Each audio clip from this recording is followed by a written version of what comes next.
A gente fala agora sobre reforma tributária. O relator da reforma na CCJ do Senado, Roberto Rocha, apresentou hoje seu parecer favorável à aprovação da proposta. As discussões do texto, que ainda precisa ser votado pela comissão, serão retomadas em 15 dias. Após a fase do colegiado, seguiria para o plenário da Casa. O senador defende que a PEC seja aprovada nesse ano pelo Senado para que os deputados tenham a primeira metade de 2020 para finalizar a análise. Ele avalia que, por conta das eleições municipais, será difícil votar projetos relevantes no segundo semestre do ano que vem. O ministro da Economia, Paulo Guedes, afirmou ontem que espera que a reforma tributária seja aprovada e implementada até o fim desse ano. Começo essa com você, Constantino. Vai lá. Me parece que a estimativa do ministro é otimista, né? Claro que ele está pressionando, é o ideal, é uma das pautas relevantes que tem agora o governo à frente para oferecer nessa magnitude de reformas liberalizantes ou que simplificam a vida do empresário, né? E a tributária é uma das fundamentais. Nós temos uma carga, além de muito elevada, mas isso não está em discussão para mexer, muito complexa, né? E a ideia é tentar, de alguma forma, simplificar. Mas, de novo, repito aquilo que já falamos várias vezes no programa. É uma questão mais complexa e delicada, um vespeiro mais agressivo do que a reforma previdenciária.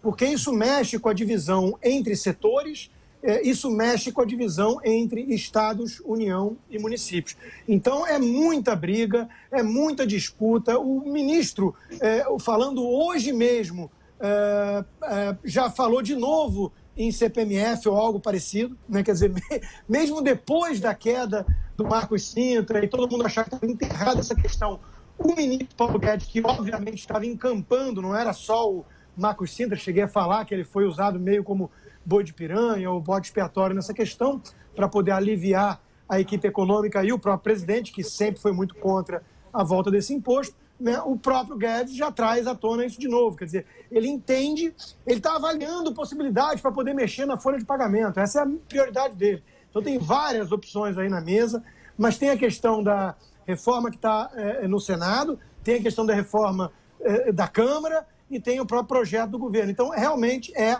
uma confusão dos diabos. Eu acho que nesse cenário, nesse quadro, inviável, para não dizer assim, muito, muito difícil, né, você ter uma reforma dessas aprovada e implementada ainda em 2019. Acho que o ministro está muito, muito otimista. Fala, Vera. Olha, o governo está indo a reboque, né, nessa questão. O Paulo Guedes falar que quer uma reforma aprovada, ele precisa primeiro dizer qual reforma ele quer ver aprovada. Hoje já se teve um novo balão de ensaio nos jornais, o governo cogitando a possibilidade de não mais mexer no imposto de renda para compensar o que fizesse de desindexação em folha de pagamento por não ter a contribuição de pagamentos. Então parece que tudo é uma grande tentativa e erro e não se sabe direito onde se quer chegar, não se tem estudos claros de quanto você perde tirando um pouco da contribuição social sobre o lucro líquido ou mesmo o INSS. Quais são os tributos, qual é essa desoneração que você quer fazer na folha, é total, é parcial, de quais tributos, em que medida, com transição, sem transição. É muito mais do que simplesmente dizer quais são os impostos. Tem uma série de estudos que a gente não vê nem a cor. Enquanto isso, essa reforma avança no Senado, a outra da Câmara avança, e Rodrigo Maia e Davi Alcolumbre já falam numa comissão mista que sistematize as duas, o que é uma coisa óbvia, né? Que deveria ter sido feita desde o dia 1. É incrível como o bom senso às vezes passa longe desse tipo de discussão. Vale mais ali a briga por protagonismo, por holofote, etc. E se prejudica o básico de economia processual, economia de tempo e uma comissão de sistematização para cotejar as duas propostas, a do Bernard Api, apresentada pelo Baleia Rossi, e essa do Luiz Carlos Rauli, que está sendo relatada no Senado, é o básico que se tem que fazer. E aí, se começar mesmo a ser feito isso e se avançar nisso, vai ser muito difícil o governo entrar com uma terceira proposta e convencer deputados e senadores de que aquela que é a melhor, ela só demorou um pouquinho mais para ficar pronta. Não faz sentido isso. O ministro Paulo Guedes está numa semana aí em que ele aparenta estar muito angustiado com a necessidade de fazer um ajuste fiscal maior do que o que se tem até aqui, maior até do que o que se vai alcançar com a reforma da Previdência, mas vendo que os instrumentos à sua disposição são muito pequenos, são muito limitados e que falta mesmo algum instrumento para ele agir. Me parece um ministro que está tentando aí pôr várias coisas na mesa sem que elas andem efetivamente. Isso é ruim, porque ele falou que tinha uma linha de produção de projetos, de proposta, e isso está meio empacado. A linha de produção parou na reforma da Previdência, teve ali a MP da Liberdade Econômica, que não pode nem se considerar uma medida estruturante, porque é uma medida muito pontual. E o que mais, né? O que mais vai ver? A gente não está vendo. Josias. Tudo já foi dito aí. Há duas anomalias nesse processo de tramitação da reforma tributária. A primeira delas é a ausência de uma proposta do governo sobre a mesa.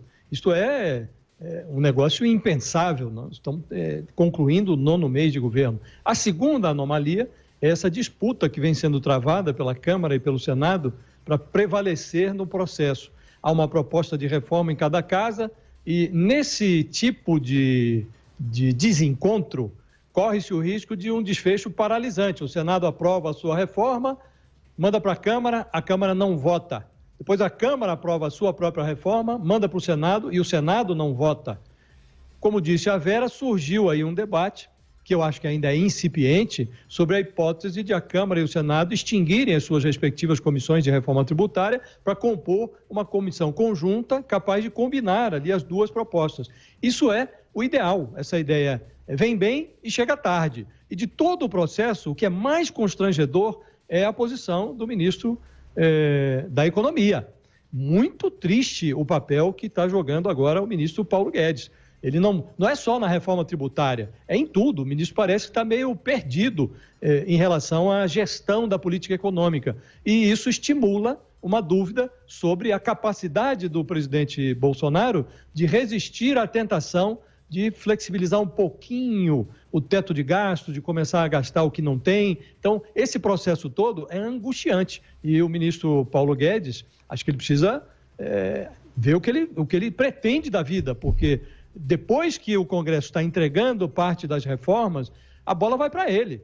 Ele tem que mostrar serviço. Até agora não mostrou. Mesmo porque, Josias, em política a gente sabe que não existe espaço desocupado por muito tempo e essa falta de proposição do ministro, de ditar o ritmo do jogo, inclusive no parlamento, inclusive no andamento das propostas, das reformas, já está fazendo com que alguns outros setores do governo, esses que propugnam saídas mais heterodoxas, como você mesmo falou, se movimentem para inocular ali no ouvido do presidente que poderia haver outras soluções no Ministério da Economia. Esse papo começou a circular mais fortemente essa semana em Brasília, que já haveria a fritura do ministro Guedes por outros setores mais políticos, mais ligados ao Planalto, e quando começa a circular esse tipo de notícia, para o mercado ficar em polvorosa, é o que menos custa, porque Guedes ainda é a âncora de credibilidade deste governo. Se começar a haver alguma dúvida